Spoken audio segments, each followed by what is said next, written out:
열왕기상 19장 1절에서 9절까지 합독합니다.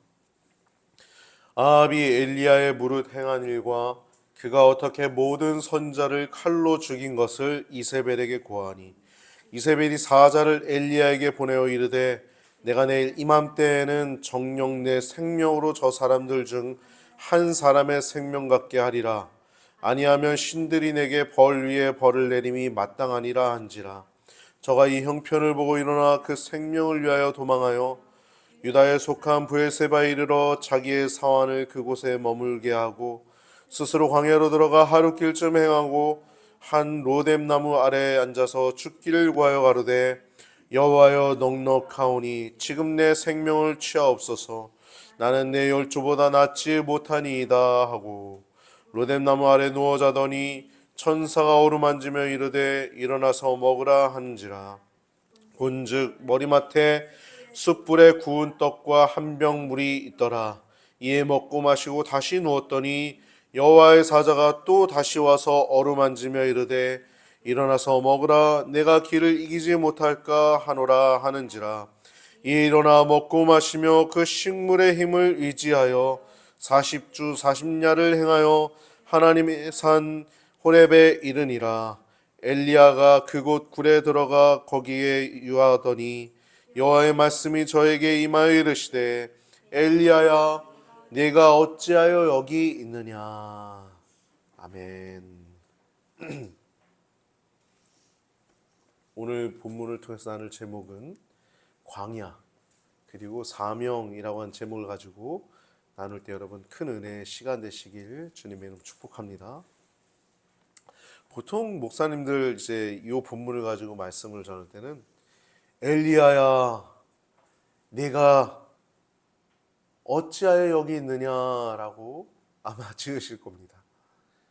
근데 제가 오늘 본문을 통해서 나눌 핵심 주제는 사명이에요. 사명. 최근에 봤던 영화 한 편이 머리에 울립니다.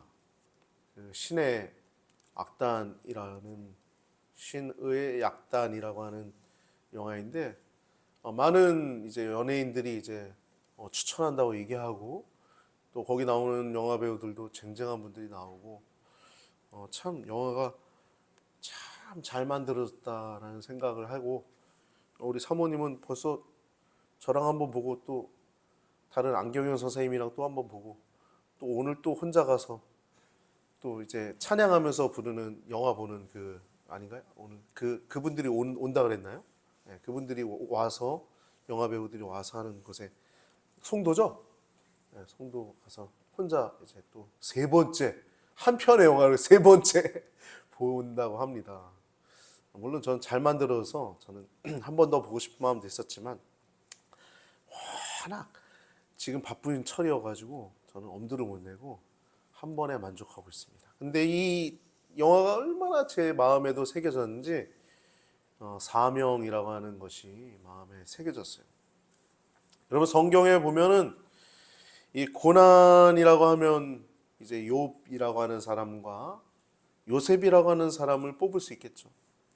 근데 여러분 사실상 고난받지 않는 하나님의 백성은 없습니다. 하나님께서는 하나님의 백성들, 하나님의 자녀들에게 모든 하나님의 백성, 하나님의 자녀들에게 고난이라고 하는 것을 허락하십니다. 우리네 인생에서 되돌아보면 이 고난이라고 하는 것은 매우 값진 것입니다. 하나님께서 이 고난이라고 하는 상황과 사건을 통해서 성도들을 단련시키기 때문이에요.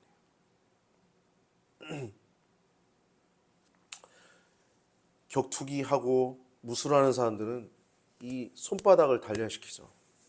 여기도 단련시키고 주먹도 막 딱 해요. 여기가 굳은살 단단히 베기고 단련하지 않습니까? 여러분 하나님께서 우리 성도들을 단련시키실 때 무엇을 단련시키시냐면 우리 마음, 우리의 심령을 단련시키십니다. 할렐루야. 우리의 심령을 단련시키시는 거예요. 저도 하나님께 하나님 저 최고의 병기가 되고 싶습니다. 어차피 저 살려주시고 그 기도하고 하나님이 저를 최고의 병기로 만드시는데 군대에서 제게 하나님이 주셨던 음성 가운데 하나가 이거였어요. 내가 너를 강하게 하라는 거야. 그것도 있지만 예언기도 하시는데 강철 같은 심장 되게 라고 하시더라고요. 강철 같은 심장.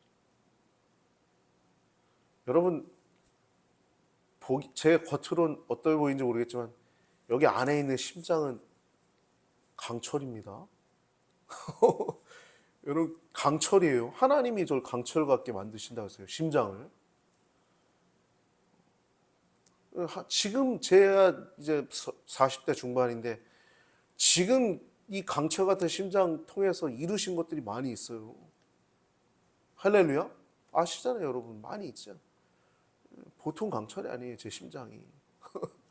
제가 그냥 하는 게 아니라 하나님 말씀하셨고 만들어져 있기 때문에 할 수 있는 겁니다. 그리고 그 일 통해서 한 일들이 너무 많아요. 여러분 제가 자랑하려고 하는 게 아니라 여러분 하나님은 우리를 단련하십니다. 모든 성도들을 하나님은 단련하세요. 왜?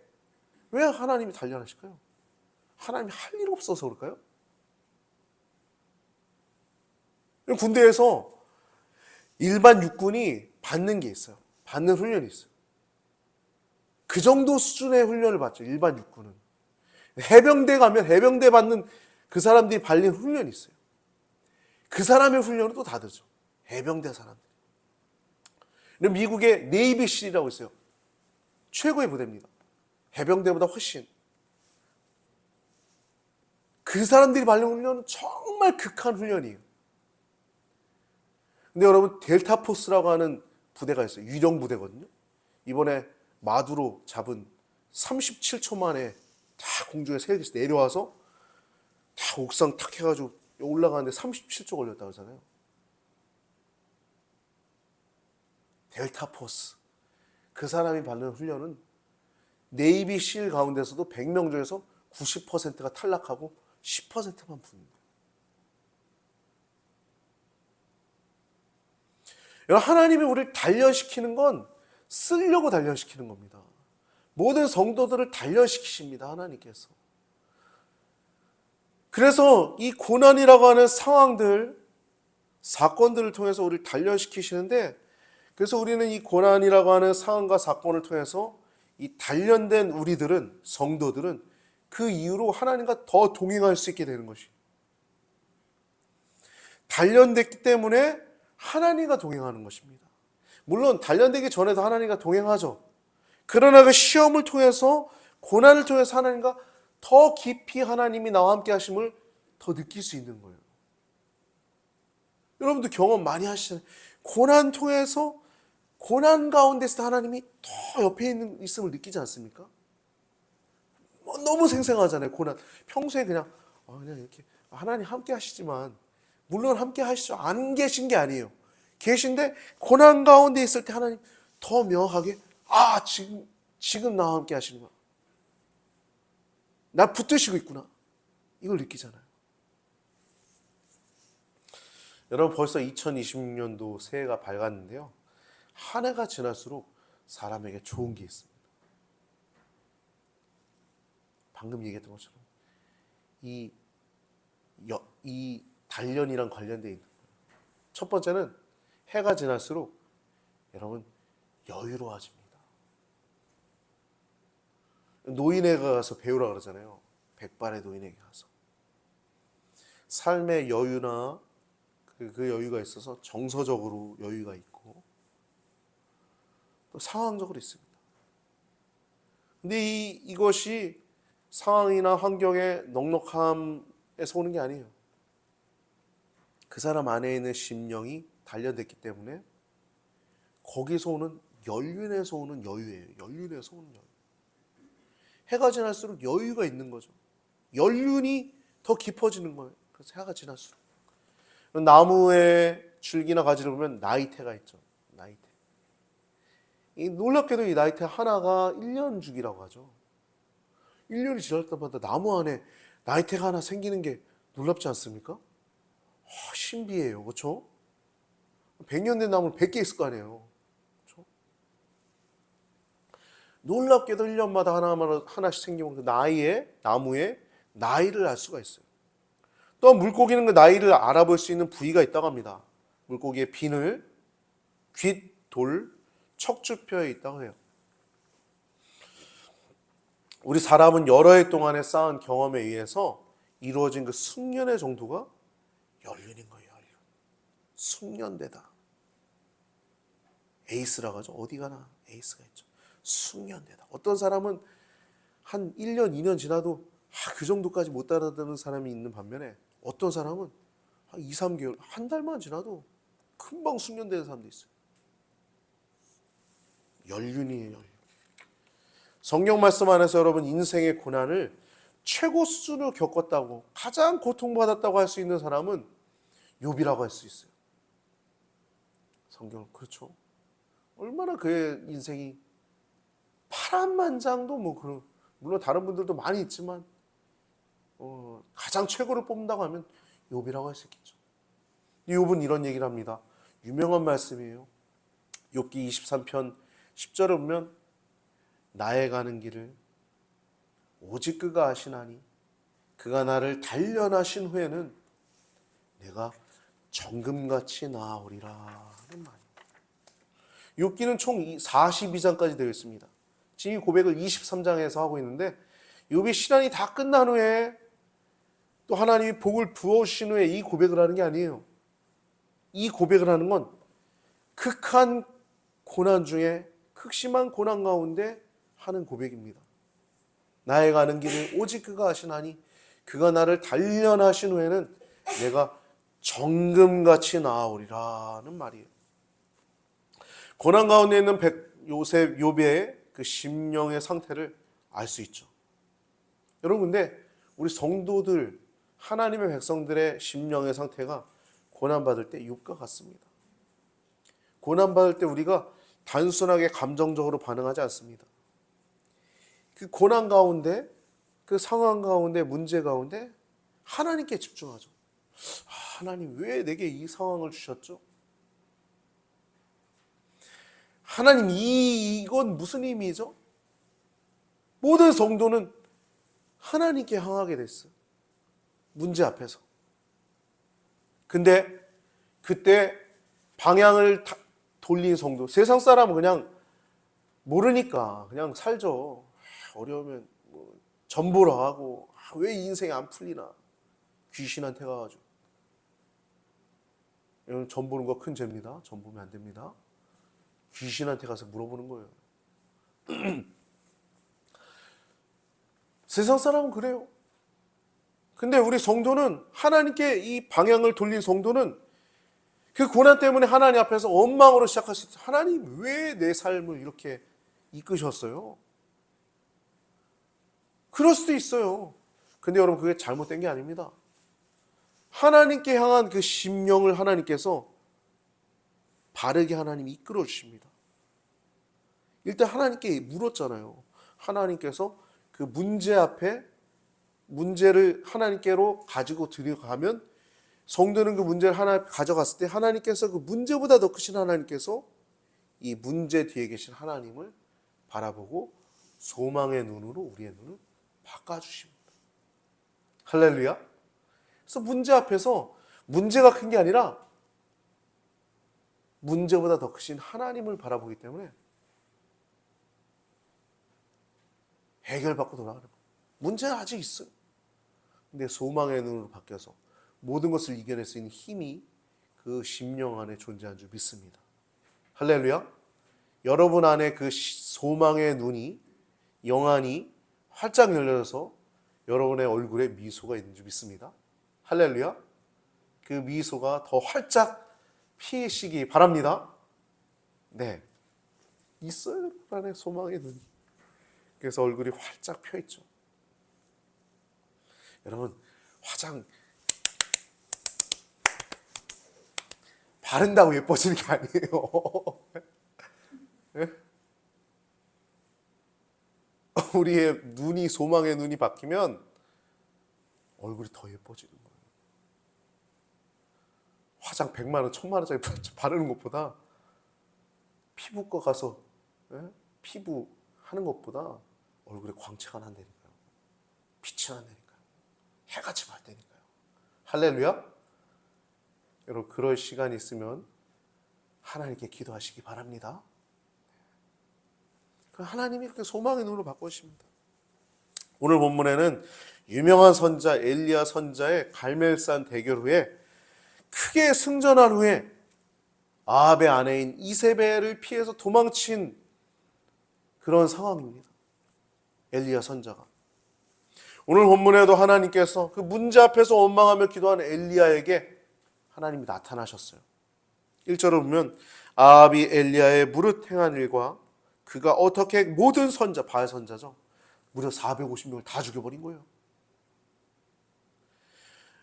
모든 선자로 칼로 죽인 것을 이세벨에게 고하니 아합이 가서 얘기하는 거예요. 그걸 다 본 사람이 아합 왕이 다 봤잖아요. 근데 아합 왕은 하나님의 놀라운 기적 450명과 엘리야 450대 1 물려 10대 1도 아니에요. 여러분 7대 1로 싸워서 이겼다고 막 무용담 펼치는 사람 있잖아요. 10대 1도 아니에요. 100대 1도 아니에요. 450대 1인데 하나님의 기적으로 말미암아 그 대결에서 승리하고 칼로 다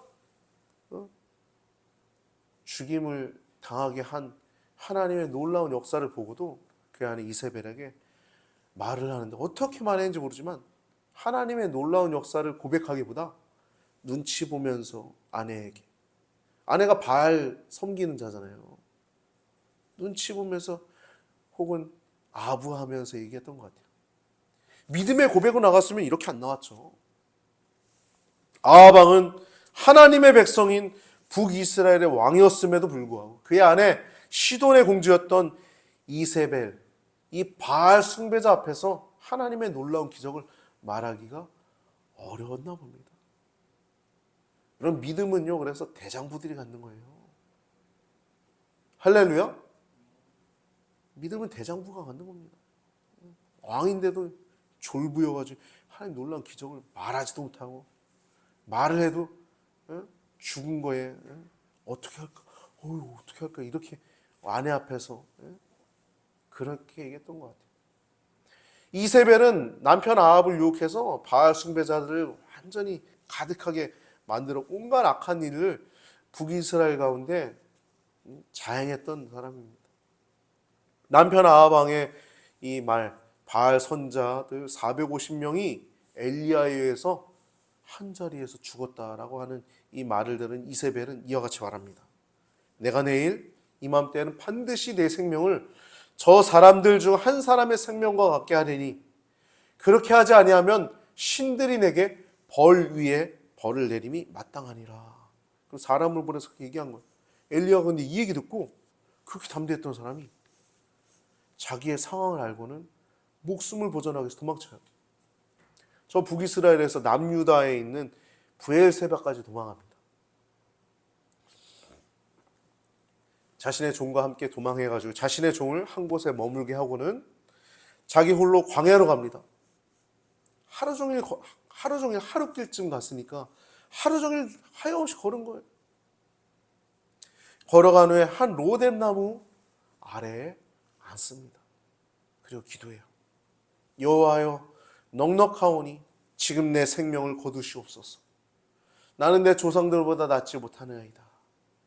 여러분, 이거는 엘리야가 죽기를 구한 것은 자살 위도도 아니고 생명을 저주하는 것도 아닙니다.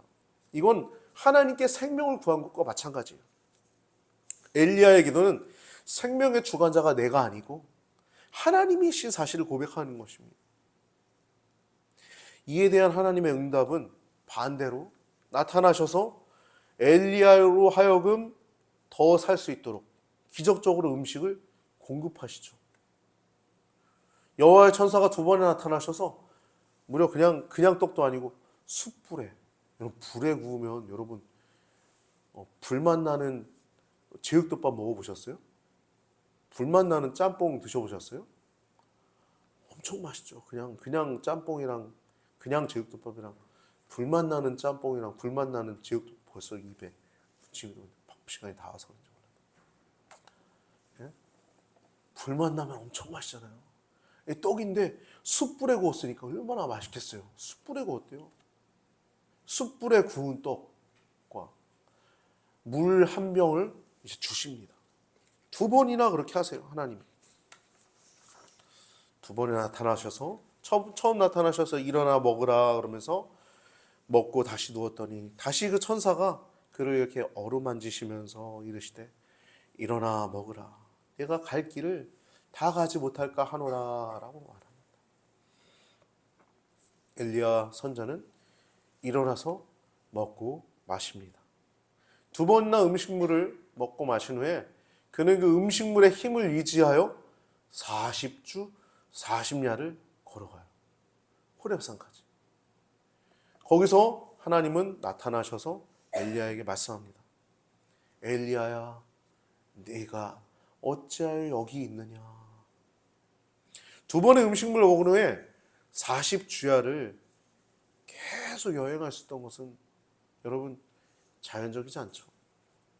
마치 모세가 시내산에 올라가서 40주야를 하나님과 함께 있었던 것처럼 40주야를 여행하셨던 것은 일반적인 힘이 아니죠. 하나님이신 특별한 초자연적인 힘입니다. 하나님께서 그에게 힘을 공급하여 주신 겁니다. 우리가 때때로 보면은 우리들도 초자연적인 힘을 발휘할 때가 있어요. 할렐루야.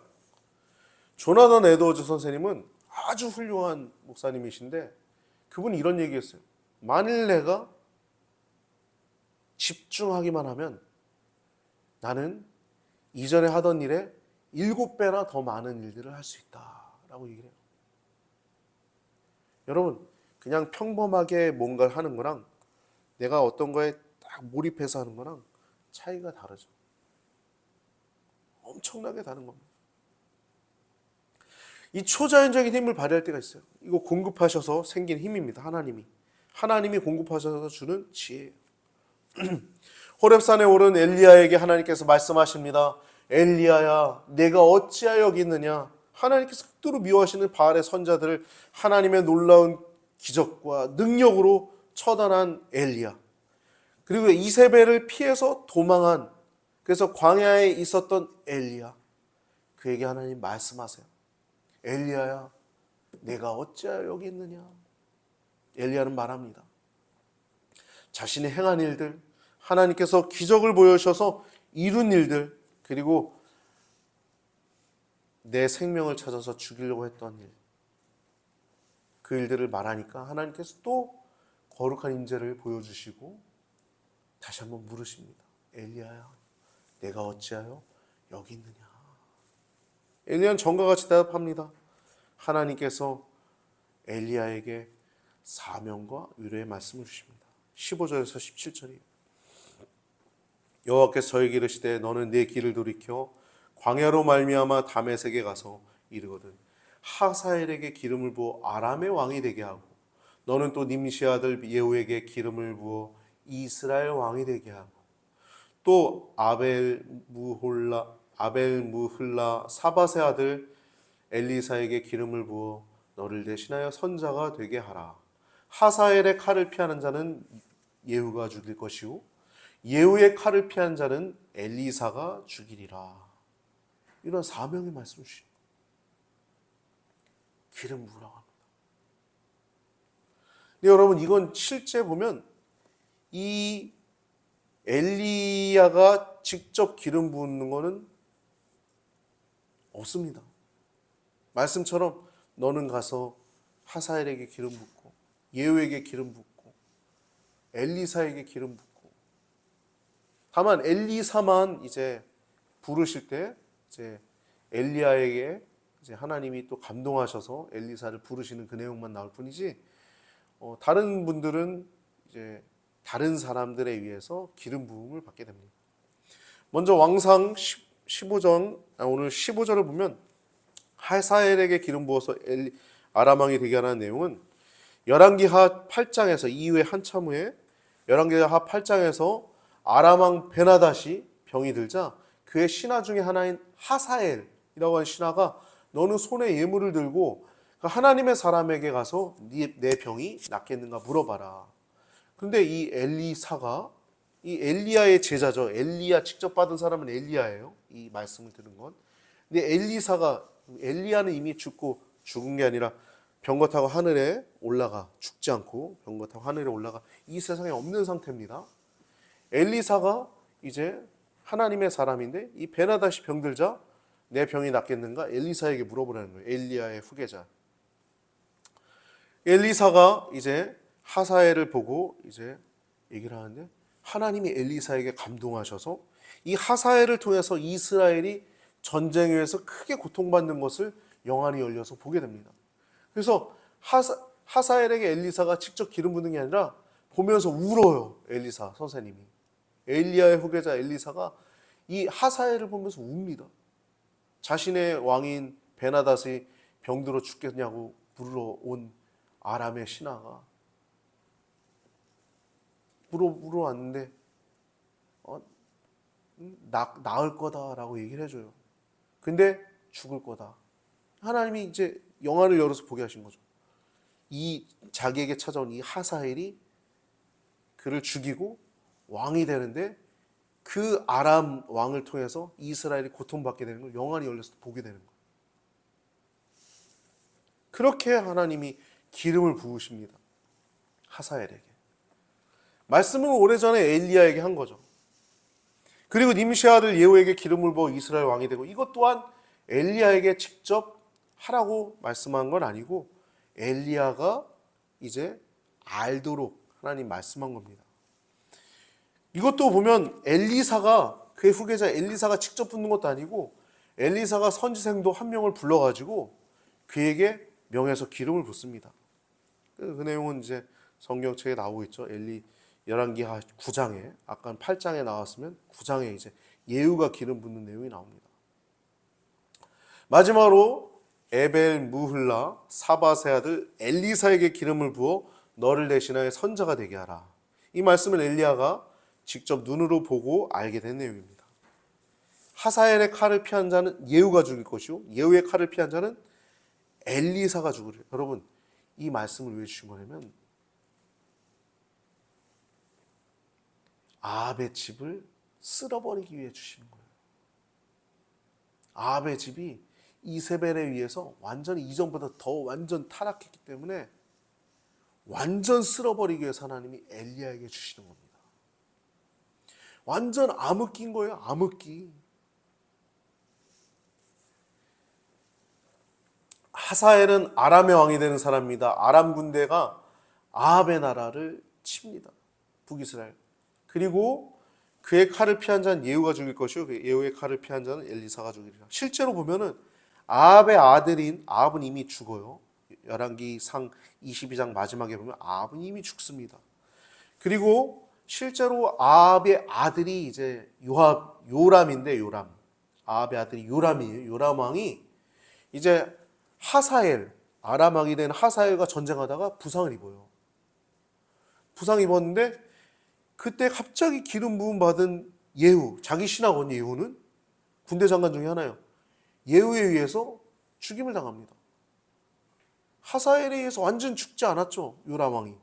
근데 전쟁에서 다쳐서 왔는데 예후가 기름 부음 받고 예후에 의해서 죽임을 당하게 돼요. 말씀 그대로 되는 거예요.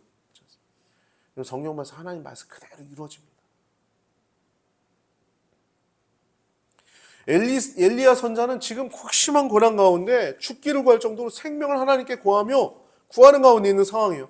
광야에서 그 같은 기도를 드린 엘리야에게 하나님께서 또 다른 사명을 주신 겁니다.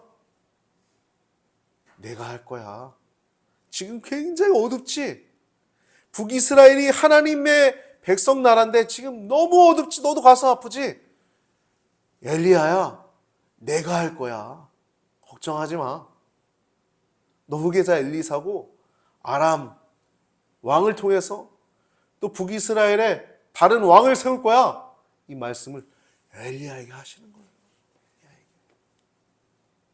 여러분 이 말씀은 엘리야에게 가장 큰 위로의 말씀이 되었을 것입니다. 아마도 엘리야는 바알 선자 450명 죽였으니까 이제 이스라엘이 하나님 섬기겠지?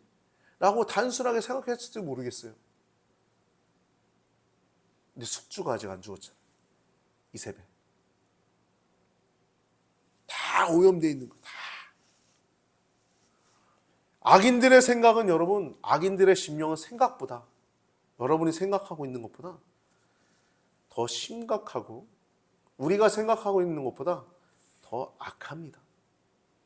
그러한 자들을 처단할 하나님의 계획은 창세전에 이미 예정되고 있었어요. 아예. 이세벨도 예정되어 있던 사람이고 예후 다 예정되어 있던 사람입니다. 이 예정된 일들을 통해서 하나님께서는 위대한 하나님의 종 엘리야 선자에게 그 모든 것들을 말씀하시죠. 뿐만 아니라 너만 하나님의 종이 아니라 말씀 보면 열왕기상 19장 18절에 그러나 내가 이스라엘 가운데 7천인을 남기리니 다 무릎을 바알에게 꿇지 않고 다 그 입을 바알에게 맞추지 아니한 자니라 라고 얘기하고 있어요. 이것도 큰 위로의 말씀이었겠죠. 여러분, 광야는 생각보다 어둡습니다. 제가 여러분들의 고난을 얼마나 할까요? 저는 잘 몰라요. 당사자가 더 잘 알죠. 여러분, 광야는 생각보다 더 깊고 고독합니다. 그러므로 세상 어디에도 기댈 데가 없어요. 그러나 여러분, 그 광야에서 우리는 경험합니다. 주님만이 내 도움이 되시고 주님만이 내 빛이 되시고 주님만이 나의 친구가 되시는 그 광야를 우리는 경험하게 되는 거예요. 그래서 우리 광야에서 다시 태어납니다. 우리는 더욱더 정결하게 됩니다. 우리는 참된 본질이 무엇이고 그걸 알고 그것을 추구하게 되는 삶을 살아가게 돼요. 그러므로 여러분, 광야는 우리에게 축복의 장소입니다. 광야는 고난을 가장한 하나님의 축복의 장소입니다. 여러분, 세상 사람은 인생이라고 하죠. 그냥 고난이 고난일 뿐이에요. 그러나 우리 성도에겐 인생이 그냥 라이프가 아니라 미션입니다. 미션. 할렐루야. 우리에게 십자가가 새겨져 있기 때문에 그냥 단순하게 라이프가 아니에요. 크로스라고 하는 그 십자가가 우리 가운데 새겨져 있기 때문에 No cross, no crown. 십자가 없이는 왕관도 없다. 성도는 다 십자가를 지고 살아간 사람입니다. 그래서 우리가 먼저 그의 나라, 그의 일을 구하는 여러분들의 삶 가운데, 십자가를 지는 여러분들의 삶 가운데 하나님의 위로가 지금도 함께 하시고, 또 십자가를 내가 그 지는 그 순간순간마다 때때로 어려울 때 하나님께 나아가 기도할 때 하나님은 여러분들을 그렇게 위로하시고 생명의 말씀으로 여러분들 가장 좋은 길로 인도할 수 있습니다. 오늘 엘리야를 하나님께서 위로하셨던 것처럼 또 그에게 소망의 말씀을, 가장 정확한 위로와 소망의 말씀을 주셨던 것처럼 여러분과 제게도 가장 정확하고 소망과 위로의 말씀을 2026년도에도 허락하시는 줄 믿습니다.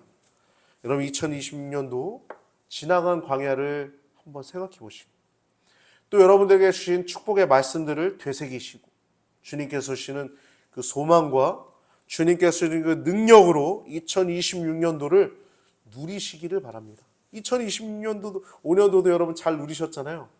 2026년도에는 더 잘 누리시기를 축복합니다. 여러분들의 믿음의 연륜을 응원합니다. 여러분들의 믿음의 연륜을 축복합니다.